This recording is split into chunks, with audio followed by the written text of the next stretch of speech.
Everyone and welcome back to my channel. আপনারা কিছুক্ষণ আগে যে ভিডিও ক্লিপটা দেখলেন সেটা কোথায় সেটা একটু বলি, কারণ না বললে আপনারা কিছুই বুঝতে পারবেন না। আমি যখন ট্রেনে করে আজকে বাড়ি ফিরছিলাম তখন মা ফোন করে, তখন মোটামুটি বাজে হচ্ছে 4:10। তো মা ফোন করে আমাকে বললো যে পিসিমণি, মানে যারা আমার পুরনো ভিউয়ার্স তারা হয়তো দেখেছে যে ভারু পিসিমণিকে, ঋষি যাকে ভারতী বলে ডাকে। তো পিসিমণিদের বাড়ির ওখানে আজকে কালী পুজো। পিসিমণি বারবার ঋষিকে আর মাকে কালকে থেকেই বলে যাচ্ছে যে তোমরা কিন্তু দুজনে যাবে পুজো দেখতে।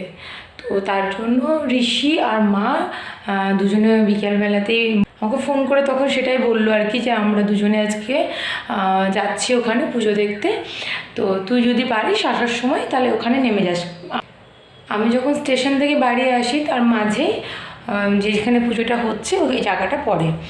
তো আমি দেখলাম রাস্তায় আস্তে আস্তে ঋষি খুব নাচ টাচ করছে, দিয়ে নামলাম ওখানে, নেমে ভিডিও ক্লিপটা নিলাম আপনাদের সঙ্গে শেয়ার করবো বলে।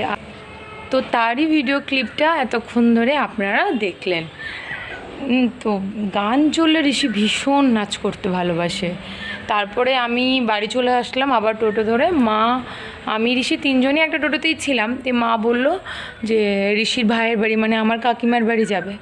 তো তার জন্য মা ঋষিকে নিয়ে চলে গেল কাকিমার বাড়ি। আমি বাড়ি আসলাম, বাড়ি এসে ফ্রেশ হয়ে এবার আমি বসাবো হচ্ছে চা।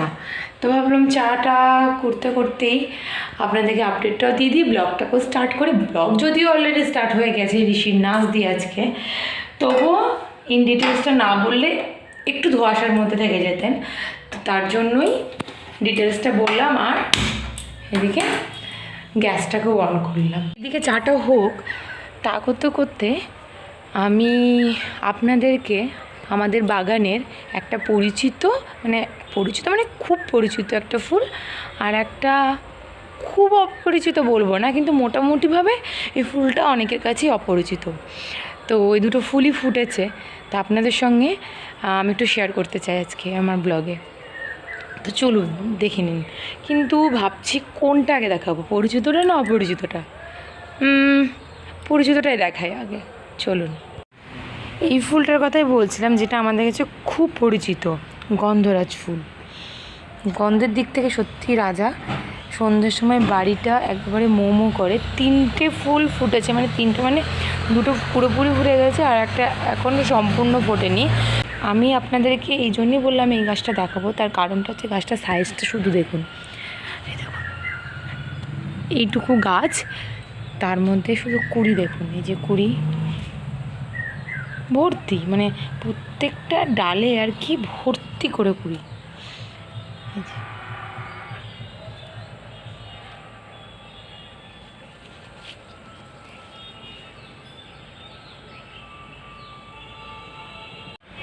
এটা হাইব্রিড গন্ধরাজ হলেও আমাদের যে দেশি গন্ধরাজ গাছ আছে সেই ফুলটার মতনই গন্ধ, সাইজ এবং কালার সেম পুরো।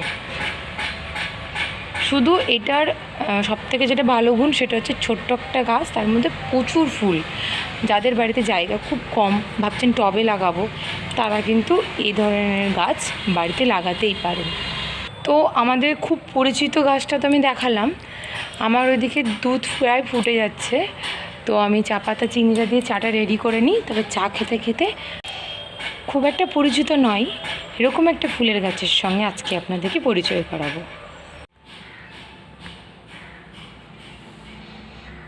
চা রেডি।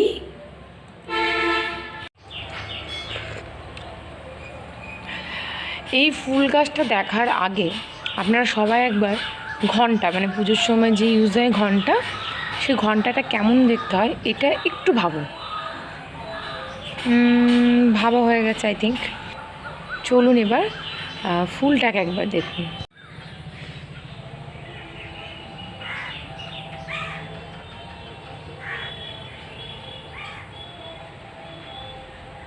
আচ্ছা, এতক্ষণ ধরে তো ফুলটাকে দেখলেন, আমি কিচ্ছু কথা বললাম না, চুপ করে থাকলাম। আপনারা দেখছেন মন দিয়ে এটা ভেবে। তো বলুন তো দেখে কী মনে হচ্ছে, গাছটার কী নাম, ফুলটার কী নাম? গাছটার নাম ঘণ্টা জবা, ফুলটার নাম ঘণ্টা জবা। গাছটার নাম ঘণ্টা জবা, ফুলটার নাম ঘণ্টা জবা, অবভিয়াসলি ডালিয়া ফুলের নাম, গাছটার নামও তো ডালিয়াই হয়, তার জন্যই বললাম ফুলটার নাম হচ্ছে ঘণ্টা জবা। তো প্রচুর ফুল হয় এই গাছটা, তো দেখতেই পেলেন কতগুলো কুড়ি আছে, এখনই অনেক বড় হয়েছিল। তো আমাদের এখানে একটা বড় শিশু গাছ ছিল, গাছটা কাটা হয় যখন, তখন এই গাছটার ওপরে ওর ডাল পড়ে গিয়ে মাঝখান থেকে পুরো ভেঙে গেছিলো। আর এই গাছটা কিন্তু টবেই হয়, আমি আরেকবার দেখাচ্ছি, দেখুন কতগুলো কুড়ি আছে ওর মধ্যে আর কতটুকু টবের মধ্যে গাছটা হয়েছে।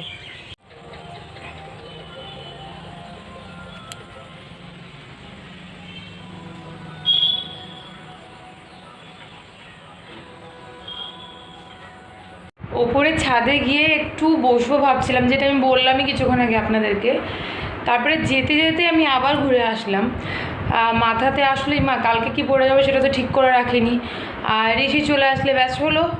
তো যেহেতু ঋষি এখন নেই, তো ঠিক করে নিই কালকে কি পরে যাব।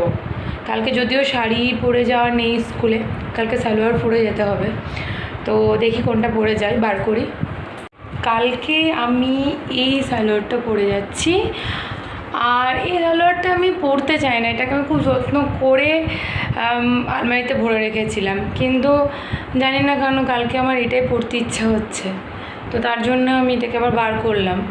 যত্ন করে কেন ভরে রেখেছি তার বড় একটা রিজন রয়েছে, আমি অবশ্যই আজকের ব্লগেই আমি আপনাদেরকে বলবো তার রিজনটা কী। তবে এখনই বলতে পারছি না, তার কারণ ঋষি নিজে চলে এসছে আর প্রায় সন্ধে লেগে গেছে। আমি ঋষিকে নেব, তারপরে মা ও আসবে সন্ধে দিতে। তো তার জন্য এই রিজনটা আমি একটু পরে আপনাদের সঙ্গে শেয়ার করছি। কি যাই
যখন আমি আমার এই ড্রেসটা বার করছিলাম তখন আমি বলছিলাম আপনাদেরকে যে আমার এই ড্রেসটার সঙ্গে একটা ইমোশন জড়িয়ে আছে, খুব ডিপ একটা ইমোশন। তো সেই ইমোশনটা কি সেটা আমি এখন আপনাদের সঙ্গে শেয়ার করব। আমাকে অনেকে বোলপুর যেতে দেখেছেন, আমার ব্লগ যারা ফলো করেন ডেলি তারা দেখেছেন, আর যারা আমার নতুন ভিউয়ার্স তাদের জন্য আরও বলছি, বোলপুরটা হচ্ছে ঋষির পাপার মামার বাড়ি, মানে আমার মামা শ্বশুরের বাড়ি। তো মেজো মামা আর নেই বলাটা ভুল কথা, কেউ কখনো একদমই আমাদের মধ্যে থেকে চলে যায় না, আমাদের মনের কোনো না কোনো একটা জায়গা কিন্তু তারা জায়গা করে থেকেই যায়, ভালো মানুষের জায়গা কখনো মুছে যায় না। তো মামার দেওয়া লাস্ট গিফট বা আশীর্বাদও বলতে পারেন, সেটা হচ্ছে এই সালোয়ারটা। তো এই সালোয়ারটা যখনই পরি তখনই সমস্ত স্মৃতিগুলো যেন মনে পড়ে, মানে উনি আমাকে যেভাবে সাপোর্ট করতেন আমার বিয়ে হওয়ার পর, আমার পড়াশোনা, আমার কেরিয়ার নিয়ে আমাকে এগিয়ে যাওয়ার জন্য আরও উৎসাহ দেওয়া, এই সব কিছু আর কি মনে পড়ে। তো ওই জন্য ওনার অনেক উপহার বা অনেক আশীর্বাদই হয়তো আমার কাছে আছে, কিন্তু কোনোটাই আমি ইউজ করতে পারি না। ওনার সঙ্গে একটা সম্পর্ক ছিল অন্য রকম, মানে শ্বশুরের সঙ্গে বৌমা সম্পর্ক হয়তো অনেকের অন্য রকম হয়, কিন্তু আমার সঙ্গে ওনার সম্পর্কটা সত্যিই পুরো একটা বন্ধুর মতন। মানে সব কিছু আমি শেয়ার করতে পারতাম, আমার ভালো লাগে, আমার খারাপ লাগে, আমি কি করব না করব। তো ওই মানুষটা যদি আজকে থাকতো আর দেখতো যে আমি একটা জব করছি, যাই হোক গভর্নমেন্ট জব নয়, তবুও একটা জব করছি, নিজের পায়ে দাঁড়িয়েছি, নিজে ইনকাম করছি, সব থেকে মনে হয় বেশি খুশি হতো। তো এটাই আর কি বলার ছিল আপনাদেরকে। কিছু কিছু মানুষের সঙ্গে হয় না একটা অ্যাটাচমেন্ট, সেই অ্যাটাচমেন্টটা কখনোই ভোলা যায় না। তো উনি ছিলেন সেই জায়গাটা আমার। আমি বলছি আপনাদেরকে কথাগুলো, কিন্তু আরও অনেক কথা যেগুলো আমি বলে উঠতে পারছি না ওনার সম্পর্কে, মানে আসছে না, ভাষায় প্রকাশ করতে পারছি না। ঠিক আছে, সো এরই সঙ্গে আজকের ব্লগটাকেও এখানেই এন্ড করছি। দেখা হচ্ছে কালকে একটা নতুন ব্লগের সঙ্গে। সবাই খুব ভালো থাকবেন, সুস্থ থাকবেন। Till then, tata, bye and take care.